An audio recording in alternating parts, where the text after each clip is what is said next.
السلام عليكم ورحمة الله وبركاته، ازيكم حبايبي عاملين ايه؟ يا رب تكونوا بخير. تعالوا بقى النهارده نعمل المايفيه بطريقة سهلة جدا. هنعمل نوعين بالسكر بودر وبمربى المشمش. الطريقة معايا هنا لفة جلاش تكون طازة، ومعايا زبدة. هناخد نمسح الأول الرخامة حلوة قوي، وهناخد أول ورقة نفردها كده، وبالفرشة ناخد السمنة كده أو الزبدة ونحط على ورقة الجلاش. طريقة سهلة وسريعة ونضيفة وما تاخدش منك وقت خالص. نبدأ برضو بالزبدة كده، نحط بالفرشة لغاية ما يبقوا 10 ورقات.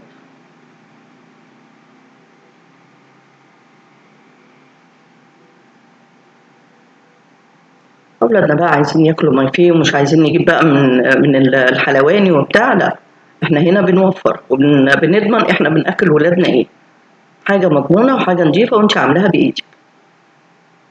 هنفرد بقى ورقة ورقة كده على بعض لغاية ما يبقوا 10 ورقات.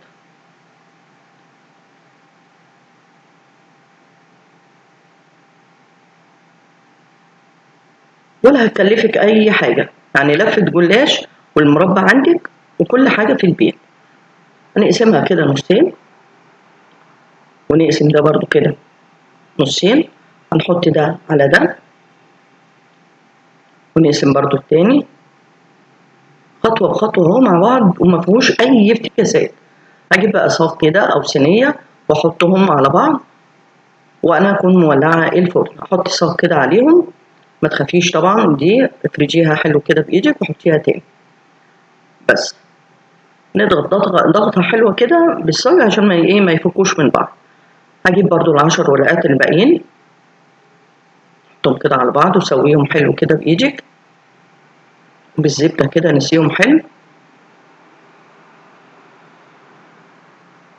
بدل بقى ما نعمل جلاش كل مرة جلاش، لا هنعمل منه مايفيه تحفة.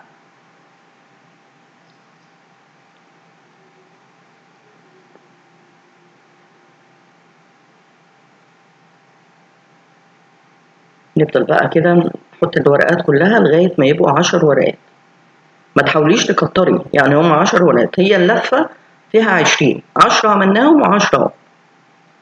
نفرد كده بإيدينا حلو بالزبدة، برضو نقسمهم من النص. دي ال10 اهي، نحط ال10 ونفرد كده ونظبطهم كده بإيدينا.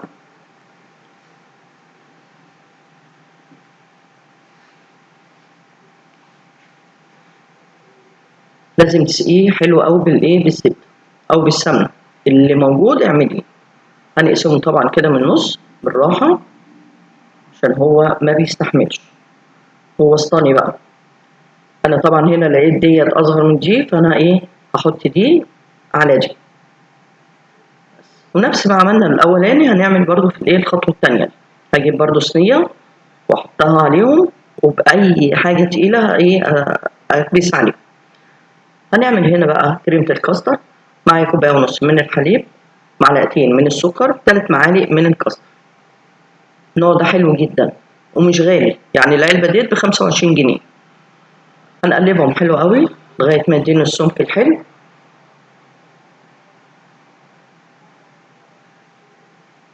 بس كده حلو قوي.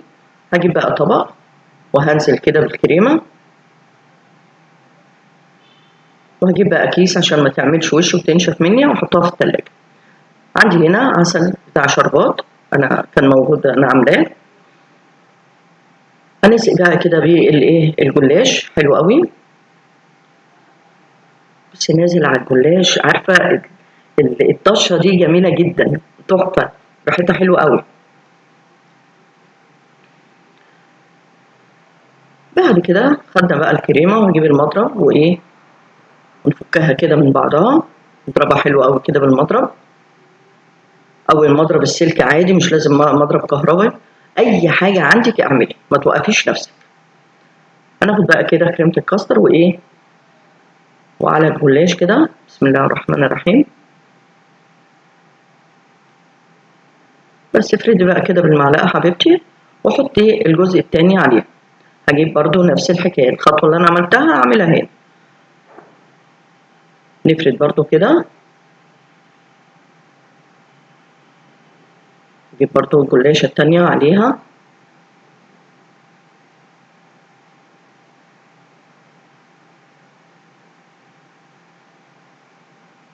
بس كده. نحط برضو كريمة الكاستر، وآخر واحدة افردي حلو كده بالمعلقة، هتتفرد معاكي سهلة جدا.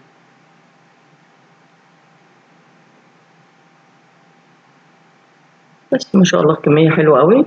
هجيب آخر واحدة بقى كده.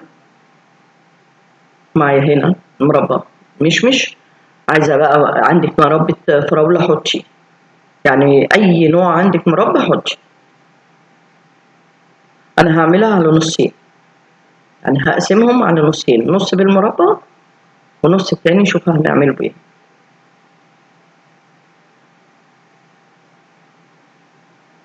هنقسمه كده بقطاعة أو بسكينة بالراحة.